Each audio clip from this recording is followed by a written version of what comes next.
Every February 27th is Pokémon Day. For those who only watch the Sonic stuff I make, there's your fun fact, I guess. So I wanted to do something to celebrate that day, but as you can tell, I'm very late to it. And let's do it anyways. I might be known for Sonic or Mega Man content, though it's mostly Sonic, but I'm actually a lifelong Pokémon fan. I grew up playing all the main games with a few side games, saw a lot of the early anime, and played the TCG for a bit. I'm not that good at the card game. So today I want to try something that I've wanted to do for a very long time, and that's go through my first Pokemon Challenge playthrough. Just like the Sonic videos, I was inspired by another creator. I've been watching Dry challenge videos for a very long time, and I think you'd enjoy them as well. Give his channel a look and sub if you like it. I will be playing my very first Pokemon game with my favorite starter, who happens to evolve into my favorite Pokemon. The rules are going to be very simple. I'm going to play all of Pokemon Blue with Squirtle only. That's the only Pokemon I can use in battle. I'm going to need other Pokemon for HM moves to get to later areas, but aside from that, it's only Squirtle. The challenge ends when I either give up or get to the credits. There is a rule about no items that I've seen from his videos, but I'll address that as we go into the challenge itself. And I guess we should look at Squirtle's stats. Here they are. Now, I'm not much of an expert, but I think I have my work cut out for me. I think Erica and Sabrina are going to be the roughest spots for me. Anyways, let's answer the question. Can I beat Pokemon Blue using only Squirtle? Let's find out, but first, here's a sponsor. This video is brought to you by intotheam. This is a clothing brand out making fantastic apparel who aim for quality in both design and comfort. They gave me the okay to talk about my experience, and I'll be real with you. I enjoy the shirts I picked up.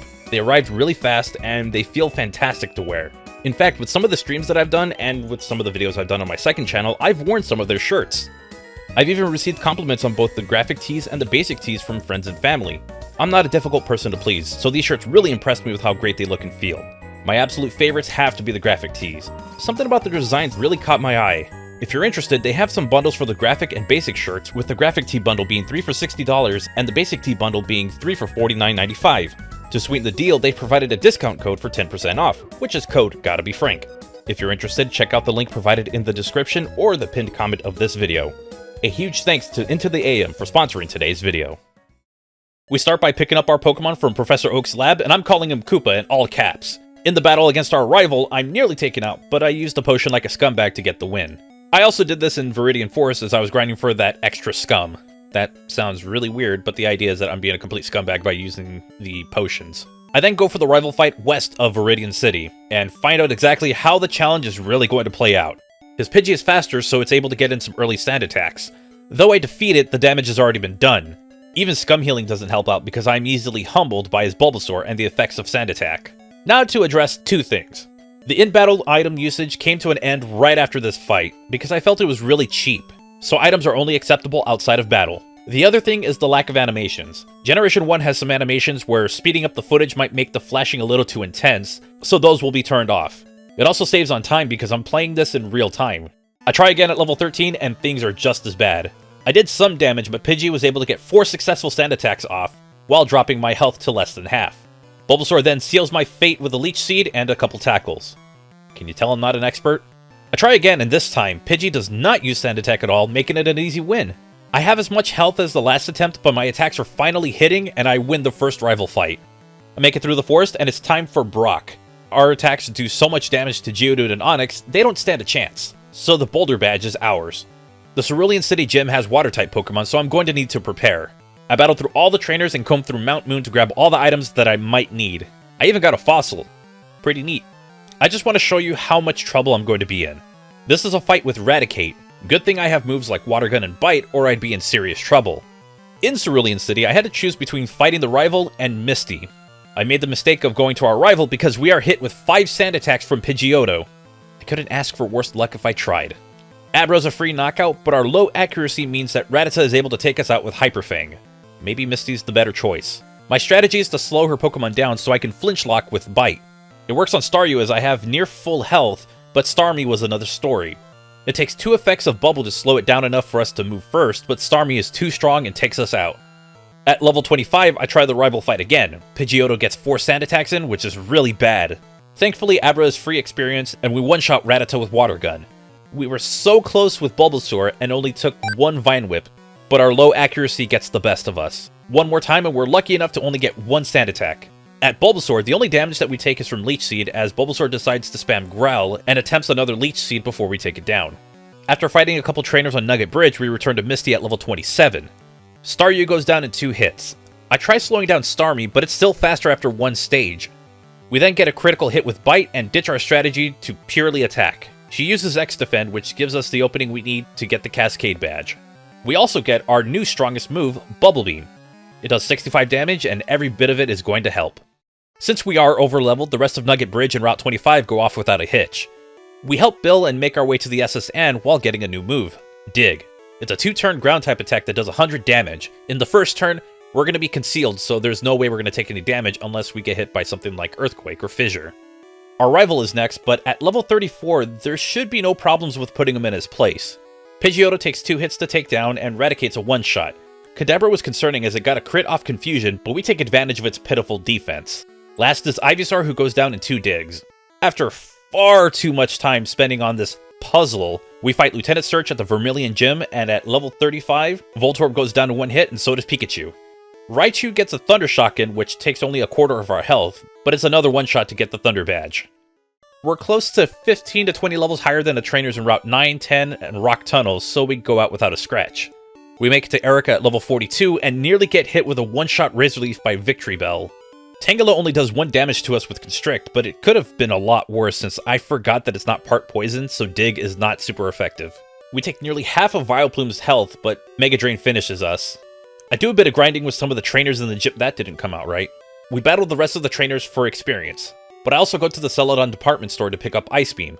Next attempt, and Victory Bell hits us with a crit Razor Leaf to put us in red health. Ice Beam 1-shots Tangela, and we are rocked by Petal Dance. Attempt number 3, we actually freeze Victory Bell with an Ice Beam. Tangela is a 1-shot again, and Vileplume crits us with Mega Drain, but we have more than enough health to knock it out and get us the Rainbow Badge. I should have gone after Team Rocket first. At level 44, the rival battle at the Pokemon Tower goes about as well as you'd think. I don't have the Silph Scope to go through the rest of it, so Celadon's Giovanni battle is next. The majority of his team is a sweep, and even with Kingscon moving first, it doesn't do enough damage, so back to the Pokemon Tower. It's a breeze, we get the Pokeflute, and we can move past Snorlax. Before we go to Koga, I grab the HM for Surf. It's the only one I'm going to teach Squirtle because it's the strongest water move without any compromises to its accuracy. And this is where the playthrough gets interesting.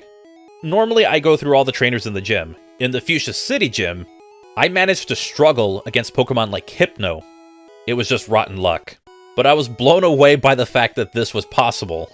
At level 49, I finally fight Koga. Coughing didn't take too much to defeat, though we are poisoned with Smog. Muck would have been difficult, but the one time it was able to do damage, Koga decided an X-Attack would be better to use instead. So it goes down without a fight. Coughing number 2 would have been threatening with the first X-Attack, but Koga decides a second one would work even better. What's with this AI? Finally, Wheezing. We're able to hit once with Dig, but Wheezing gets us with a Self-Destruct. An attack that does 200 damage.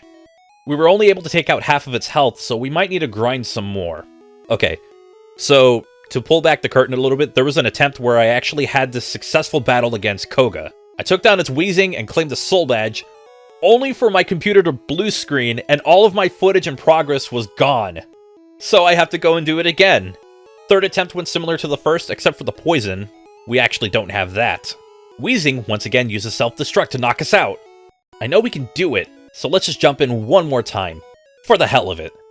We crit Coughing, Koga wastes time with X-Attack on Muck, and we're poisoned by the second Coughing. Wheezing goes for Self-Destruct, but we're underground, which gives us the victory. So that's what we're accepting after 3 failed attempts? Sheer dumb luck? I'm fine with it, let's move on. To challenge Sabrina, we'll need to take a detour to Cinnabar Island. I doubt we would have been ready for Alakazam. After taking way too long in the Pokemon Mansion, we get the Secret Key and the TM for Blizzard. We get to Blaine at level 52, and one-shot Growlithe and Ponyta with Bubble Beam. Rapidash goes down to a Surf, and Blaine uses a Super Potion on a full health Arcanine. It's okay, because it's followed by a Roar on a 1-Pokemon team. So Arcanine is free experience, and I have the Volcano Badge. I want to mock the AI, but being only 5 levels higher would have made this battle tough, so I'll take it and move on.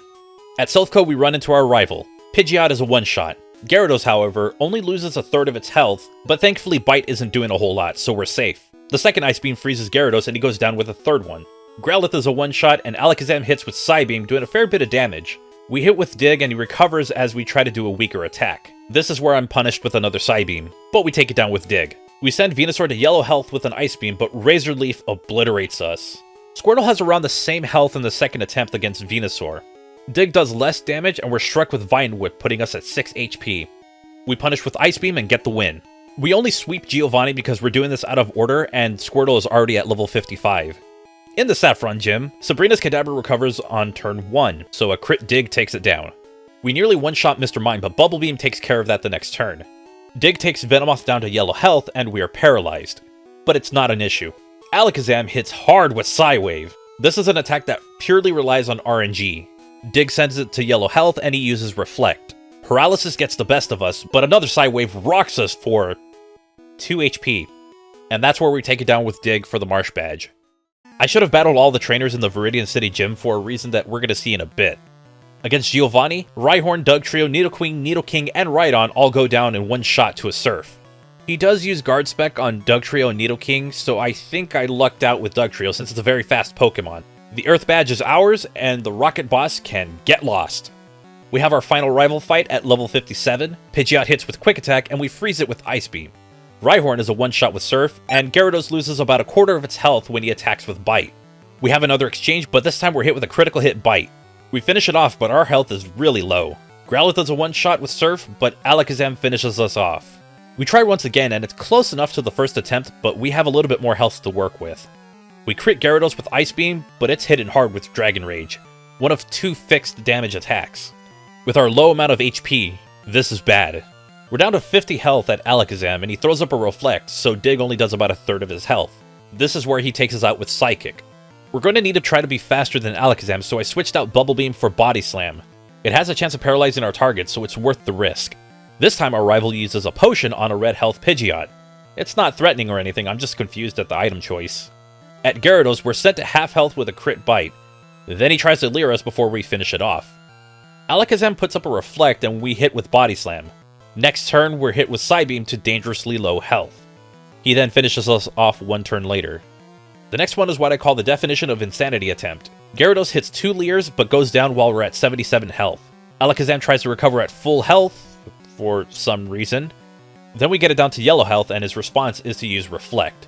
We finish it off with another Body Slam. Venusaur Vine Whips us to 21 health, and we take it down to half health with Ice Beam.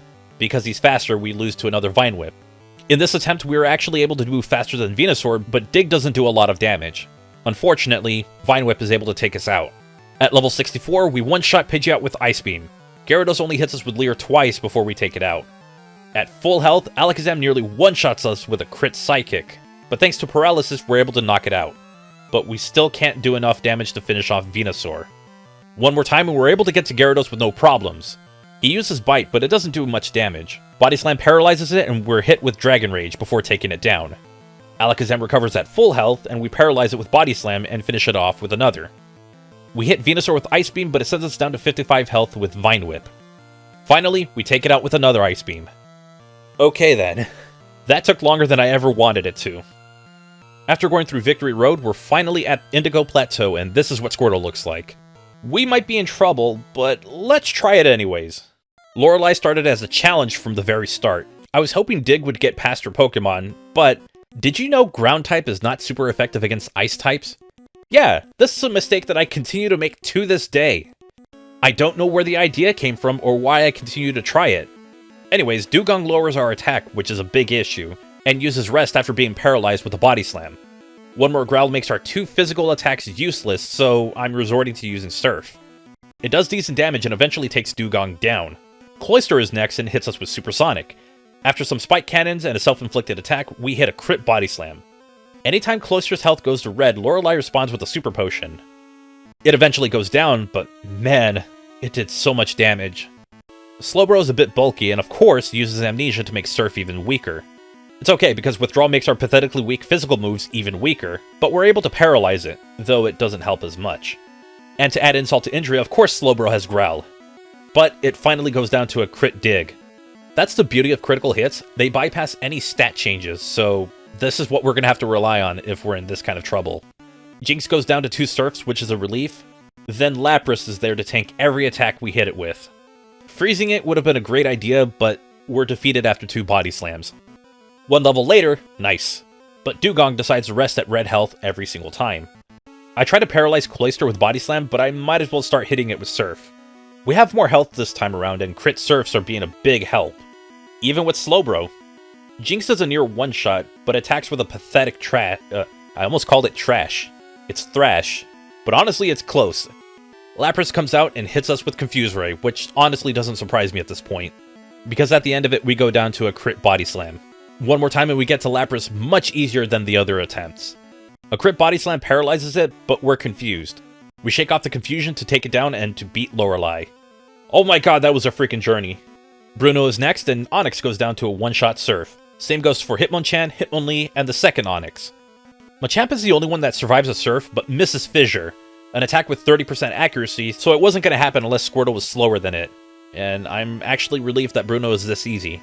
But Agatha has some potential to be a brick wall in our run. She starts with Gengar, and it's faster, but it goes for Dream Eater on a wide-awake Squirtle. It's okay, Dig one-shots it. Golbat only goes for Haze, which only eliminates status changes, so we're able to take it down in 2 Ice Beams. Haunter hits a Confuse Ray, and we have the bright idea of attempting Dig. It works on the second attempt for a crit one-shot. We send Arbok into red with Dig, but it misses Glare, so we're able to take it out with an Ice Beam. The second Gengar hits us with Confuse Ray. After a bit of back and forth and a Toxic, we take down Agatha. That could have been worse. There were some spots that were concerning, but our sheer dumb luck saves us in the end. Lance is the final Elite Four member and starts with Gyarados. We hit with a few body slams, and he misses with a Hyper Beam that could have finished us. We are hit with Dragon Rage, so we lose a decent amount of health, but it goes down to a final crit body slam. The 2 Dragonairs are a one-shot with Ice Beam, and Aerodactyl hits us with Takedown, but we survive long enough to hit even harder with Surf. Dragonite is also a one-shot since it has a 4x weakness to ice moves. And we take down Lance. You know, it's really telling of how overrated Dragonite is if Squirtle can outspeed it. I understand how over-leveled I am, but still. How many fully evolved Pokemon have been able to take us out, but we can take down a pseudo-legendary? At last is the champion. Before I cover this part, I'm going to give you a bit of a heads up. You're going to see sped-up battle animations because they are turned on when you do the champion battle. I can't do anything about it, it's set by default in the game. Pidgeot attempts a mirror move, an attack that mimics the last move used in the battle, even though it moved first. And we almost take it down with Ice Beam. It hits with Wing Attack, but it has the same power as Peck in Generation 1. So we don't take too much damage as we finish it off. Alakazam recovers at full health, and we do a lot of damage with Dig. He puts up a Reflect, and we take it out with Body Slam. Rhydon's a one-shot with Surf, and Gyarados is next. It does a ton of damage with Hyper Beam. I hit it with 2 Ice Beams and a crit Body Slam to knock it out, but man, this is a problem. We would have never survived a second one. Arcanine nearly knocks us out with Takedown, but is downed with Surf. And finally, Venusaur defeats us with a crit Razor Leaf. It's still too fast. At level 75, we nearly one-shot Pidgeot with an Ice Beam, and it does some damage with Wing Attack and a Mirror Move Ice Beam. But we're able to take it down with Body Slam. Alakazam hits us really hard with a crit Psybeam, throws up a Reflect, making our Dig very weak, and finish us off with another Psybeam. I try it again, but there's a difference in health, and I can explain that. So to make it possible to battle the Elite Four and the Champion, I'm resetting my game so I can keep my Ethers and Elixirs. I also used enough rare candies to get back to level 75, but that also explains why my stats are lower. Unfortunately, we don't make it to the rival as the battle with Lance takes us out. During the fight, we were hit by Hyper Beam by Gyarados. Against the first Dragonair, we encountered the 256 glitch. Basically, every attack, even 100% attack moves, will have a 1 in 256 chance of missing. Since Dragonair went for agility, it was able to hit a crit Hyper Beam the next turn before we took it out. After the second Dragonair, Aerodactyl decides to start with Hyper Beam. I mean, what are the odds? Back to the champion battle, and we one-shot Pidgeot. Alakazam starts with Psychic, which takes a third of our health, and we fall victim to the 256 glitch once again when Dig misses. We're hit with Psychic again, and he sets up a Reflect when we go for Dig. After another failed Reflect, I decide to go for Paralysis. It didn't work because we were taken down to Psychic. I use enough rare candies that I have to get to level 79, the level that we were defeated at. By the way, I'm not using the item cloning glitch. I got to the Indigo Plateau with 6 rare candies, so it was enough to get me back to level 79. But I'm going to need more Ethers and Elixirs because I won't be able to get back to whatever level I'm defeated at if I continue with this method. So the plan right now is to grind the Elite Four. But I have one more idea. I decide to take out the TM for submission to make Lorelei's battles a little easier. We do give up the chance of Paralysis, which really wasn't that reliable. and at this point, I'd rather have the super effective hit. And it works! Though, I could have been a bit more careful with my use of submission. We eventually make it back to the champion, but Aerodactyl decides to scare us by bringing us down to 1 HP. In the champion battle, we freeze and nearly one-shot Pidgeot with Ice Beam, but we then take it out with Surf. Alakazam recovers at full health, and we go for Dig for a near one-shot. He puts up a Reflect, but Surf has already taken it out. Right onto one-shot, and I hit Gyarados with an Ice Beam, but we're nearly one-shot with a crit Hyper Beam. The one time where a crit happens for a slower Pokemon.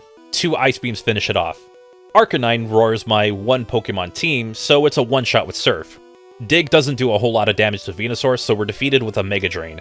I have one more idea, and I take out the TM for Blizzard. I try to stay away from lower accuracy attacks, but 90% is fine enough for a move that does 120 damage. The next attempt would have been fun to talk about, but we were taken out by Lorelei's team. A couple of crits, and Lapras being a tank took us down. I'm kidding. I actually went for a double knockout with submission because there was no way I was surviving after using any other move. The next attempt is where Lapras takes us out with a Body Slam, after paralysis. We're getting pretty bad luck here on the first battle. I eventually make it back to the champion, but before going in, I commit to replacing Ice Beam with Blizzard. Here's how that goes. Pidgeot is a one-shot with it. Alakazam puts up a Reflect, and we hit Dig for half its health. Psychic takes a third of our health and lowers our special stat, but we're able to take it down with Dig after it fails another Reflect. Rhydon is a one-shot with Surf, and we hit Gyarados with Blizzard, but it's able to hit back with Dragon Rage. From there we go for a few Blizzards to freeze it and take it down. We're faster than Arcanine, but the lowered special only takes it to red health. It goes down after one more attack, but now it's time for Venusaur. Dig does a lot of damage, but a crit Razor Leaf defeats us. At this point, I would have gone and reset my game so that way I can keep Ice Beam, but I think I convinced myself that this next attempt was going to be the one. Back to the champion, and Pidgeot is a one-shot. Alakazam recovers at full health and is also a one-shot with Dig. Rhydon goes down to a Surf, and we crit Blizzard Gyarados, who responds with Dragon Rage. From there, Surf takes it down. Arcanine is downed with Surf, and it's time for Venusaur again. We are finally faster and go for Blizzard to nearly one-shot it. Mega Drain sends us to half health, and we play it safe with Dig to become the new Pokemon League champion. The Pokemon League was brutal. I was either a victim of horrible stats or rotten luck. I'm surprised it took so long to come across the 256 glitch, and the fact that it happened twice in a short period of time is amazing. As much as I love these games, they are pretty jank. I know this isn't the Sonic challenge that I'm normally taking on, but I love the series and I loved watching Madrybread's videos, so I was motivated to try one myself.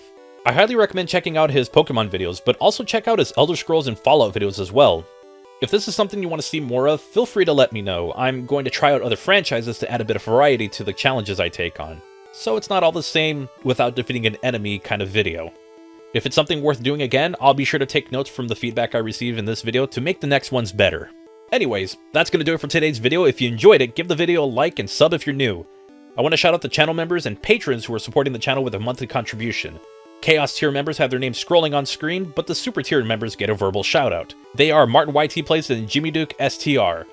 We've brought back the super tier because I have new content coming to it, but if you want to support the channel in a bigger way, you can find out how to do so with the join button below this video or at patreon.com/GottaBeFrank.